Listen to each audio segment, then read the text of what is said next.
एक नग्न हालत में परेड करवाई। अगर जिन्होंने ये परेड करवाई है, अगर उनकी भी माँ बहन को कुछ दिक्कतें हो तो क्या चीज़ होगी? क्या वो ब्राह्मण है? क्या वो बनिए है? क्या वो क्षत्रिय है? तो है कौन? ईवीएम की तरह ईवीएम के ऊपर किसी को विश्वास नहीं है। फिर भी ये पॉलिटिकल पार्टियां जो भी है उनको मालूम है कि अभी तुम सत्ता ले लो, फिर बाद में मणिपुर के मामले में क्यों कोई हिंदू संगठन नहीं आए? क्यों कोई विश्व हिंदू परिषद नहीं आया? क्यों कोई बजरंग दल वाले नहीं आए? ये सबको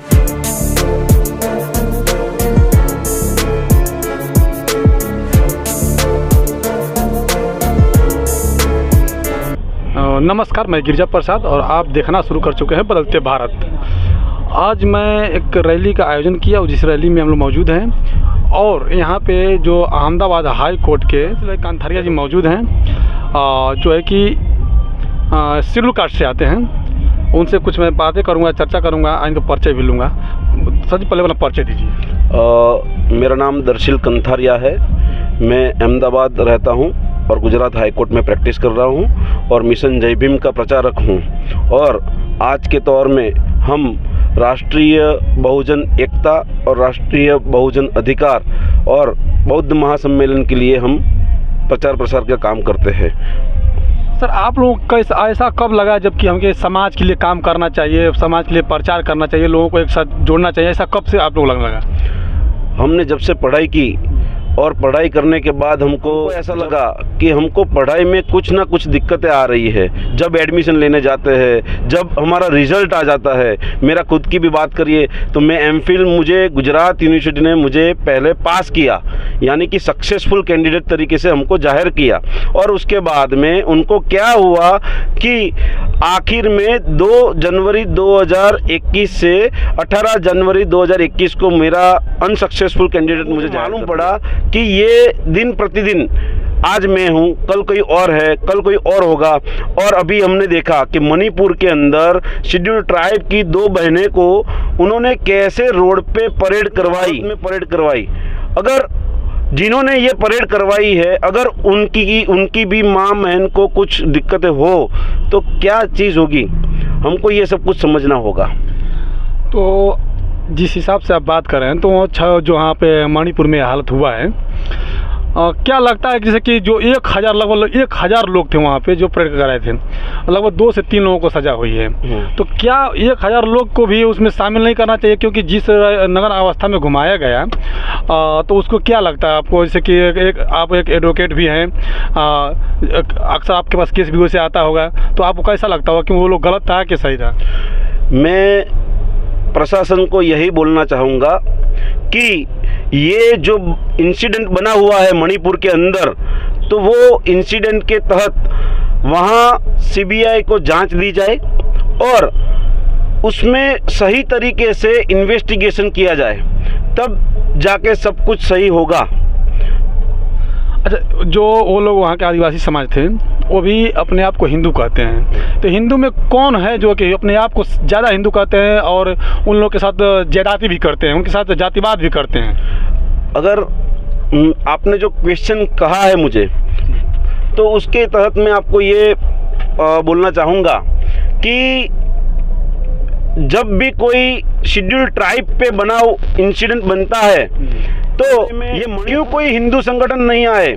क्यों कोई विश्व हिंदू परिषद नहीं आया? क्यों कोई बजरंग दल वाले नहीं आए? ये सबको आगे आना चाहिए और बोलना चाहिए कि हमारी हिंदू बहन बेटियों के साथ ऐसा कृत्य नहीं करना। उन्होंने ये एक बार भी नहीं बोला। यहाँ तक कि जो प्रशासन में जो बैठे लोग हैं, उन्होंने एक बार भी ये नहीं बोला कि भाई ये काम गलत है। उनका विरोध क्यों नहीं किया भाई? उन्होंने ये विरोध करना चाहिए। इसकी वजह से ही मैं बोल रहा हूँ, जब राजस्थान के एक लड़के को इंद्र मेघवाल को जब पानी के घड़े छूने के बावजूद उसको इतना मारा पीटा, उसके साथ में उसकी भी हत्या कर दी। जब मोडासा कांड हम बोलते हैं, जब काजल जो बच्ची थी उसके साथ में भी रेप किया, हाथरस कांड हम देख सकते हैं। तो ये सब जब इंसिडेंट बनते हैं तब वो सब हिंदू संगठन, सो कॉल्ड हिंदू संगठन, वो जाते हैं, कहीं कहाँ छुप जाते हैं क्या? तो उनको ऐसा नहीं लगता है कि ये लोग हमारे हैं? क्यों क्योंकि उनको ये क्यों नहीं लग रहा है, क्योंकि उनको मालूम है कि हिंदू जैसा कोई चीज़ है ही नहीं। और मैं हमारे सब SC ST OBC और माइनॉरिटी के लोग को बोलना चाहता हूँ कि अगर आप ऐसा मानते हो कि आप हिंदू हो तो थोड़ा ये भी जान लो कि हिंदू जो वर्ड है तो हिंदू वर्ड कब होगा। हिंदू वर्ड ये पूरी की पूरी तरह से असमानता लाने के लिए, यानी कि बाबा साहेब ने जो समानता की बात की थी उसके विरोध में असमानता लाने के लिए ये हिंदू वर्ड डेवलप किया गया है। क्यों? तो कि उसका मैं आपको आंसर देता हूँ। हिंदू यानी 4 वर्ण, अगर 4 वर्ण है तभी हिंदू होते हैं। आप जान लीजिए, कहाँ कोई भी पुस्तक ले लीजिए, अगर हिंदू बनना है तो आप 4 वर्ण में आना चाहिए। कौन से? ब्राह्मण, शूद्र, वैश्य, क्षत्रिय, ये 4 है। तो मैं ऐसा बोलना चाहता हूँ कि जो भी एक उसमें अति शूद्र भी आते हैं जो 5वें स्थान। यस, अति शूद्र, यानी मैं ऐसा बोलना चाहता हूँ कि ये जो लोग हैं जिसके ऊपर सब डे बाय डे इंसिडेंट बनते हैं, तो वो लोग खुद सोचे कि वो लोग क्या वो ब्राह्मण है, क्या वो बनिए है, क्या वो क्षत्रिय है, तो है कौन वो लोग, उनको ये सोचना चाहिए। इसीलिए आज हमने जो ये सूरत में हमने रैली निकाली है, वो एकता यात्रा निकाली है। वो एकता यात्रा ऐसी है कि उसमें schedule tribe, schedule caste, OBC और माइनॉरिटी के सभी लोग सब साथ में मिलके हमने एक मंच पे आने का हमने निर्णय लिया है। आखिर हिंदू है कौन? हिंदू मूल रूप से हिंदू एक ऐसी सोच है कि जो असमानता पैदा करने के लिए बनाई गई सोच है। हिंदू शब्द, यस, हिंदू शब्द। अच्छा, जो SC ST OBC के लोग जो हैं वो अक्सर मैं देखता हूँ कि हिंदू, जब हिंदू के नाम आता है या मुस्लिम से मार करना होता है या दंगा फसाद करना होता है, तो सबसे पहले OBC समाज और SC समाज जो है कि उसमें कूद पड़ता है और हिंदू के नाम पे कूद पड़ता है। क्योंकि यहाँ की जो गुजरात और भारत की लोगों को ऐसी मानसिकता डेवलप कराई गई है कि वो सो कॉल्ड हिंदू है। इसकी वजह से उनको माइंड में ऐसा है कि वो हिंदू है। लेकिन अगर उनको पढ़ाया जाए, सही मायने में पढ़ाया जाए, सही एजुकेशन दिलाया जाए, तब उनको मालूम पड़ेगा कि वो लोग हिंदू नहीं है। वो लोग कॉन्स्टिट्यूशन के तहत शेड्यूल में आते हैं, शेड्यूल कास्ट है, शेड्यूल में आते हैं, शेड्यूल ट्राइब है, अदर बैकवर्ड क्लास में आते हैं, जो कि मंडल कमीशन भी हमने देखा। और माइनॉरिटीज़ जो संविधान को मानने वाले लोग हैं, वो लोग कौन है वो आपको। सर, मंडल कमीशन का बात आपने कहा तो एक सवाल इस पर उठ गया। अभी जैसे जनगणना भी हो रहा है, इसको अलग से मैं डाल दे रहा हूँ, उसमें जनगणना हो रहा है, जातिगत जनगणना, जिसके लिए कि भारतीय जनता पार्टी या कांग्रेस भी इसके ऊपर मतलब कि एक्शन नहीं ले रहा है। बिहार का जो नीतीश कुमार हैं और तेजस्वी यादव की जो सरकार चल रही है, वहाँ पे वो लोग पूरा हरी झंडे दे दिया, वहाँ गिनती भी हो गया। लगभग भारत में कहीं हो नहीं रहा है। होना चाहिए कि नहीं होना चाहिए? जाति गणना होनी ही चाहिए और सही तरीके से होनी चाहिए। ईवीएम की तरह ईवीएम के ऊपर किसी को विश्वास नहीं है। फिर भी ये पॉलिटिकल पार्टियां जो भी है उनको मालूम है कि अभी तुम सत्ता ले लो, फिर बाद में हम लोग ईवीएम का भी विरोध नहीं करते हैं। तो इसीलिए हमको ईवीएम का भी विरोध करना चाहिए और सही तरीके से जातिगत जनगणना होनी चाहिए। सर, ईवीएम का तो जो हारता है वो तो ठिठुरा फोड़ता है कि मैं हार गया, इसके लिए ईवीएम।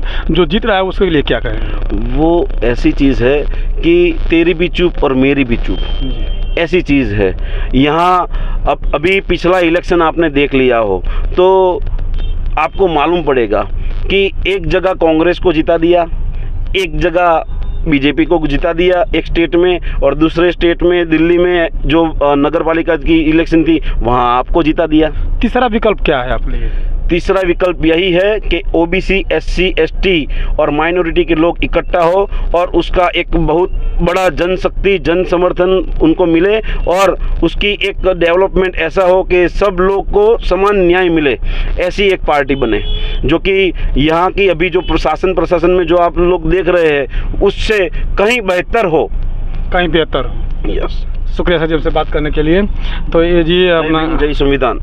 जो कि आपका नाम क्या है? दर्शिल कंथारिया। दर्शिल कंथारिया जी एडवोकेट भी हैं और अपने बातों को बहुत विवाह की तरह से रखे हैं। और सोचने वाली बात यह है कि एक एडवोकेट हैं और इनको मतलब कि आरक्षण से लेकर के अपना जो जनगणना है उसको लेकर के अभी SC ST OBC को साथ में लाने के लिए हर सभाएं भी करते हैं और लोगों को, समाज को जगाने के लिए भी काम करते हैं। मतलब एक एडवोकेट के पद पर रहते हुए भी इतना जिम्मेदारी भी उठा रहे हैं। तो आप लोगों को कैसा लग रहा है? अगर यदि इस बात से सहमत हैं तो बदलते भारत के इस चैनल को सब्सक्राइब भी कर लीजिएगा। वीडियो अच्छा लगे तो जरूर शेयर कीजिएगा। शुक्रिया सर, नमस्कार।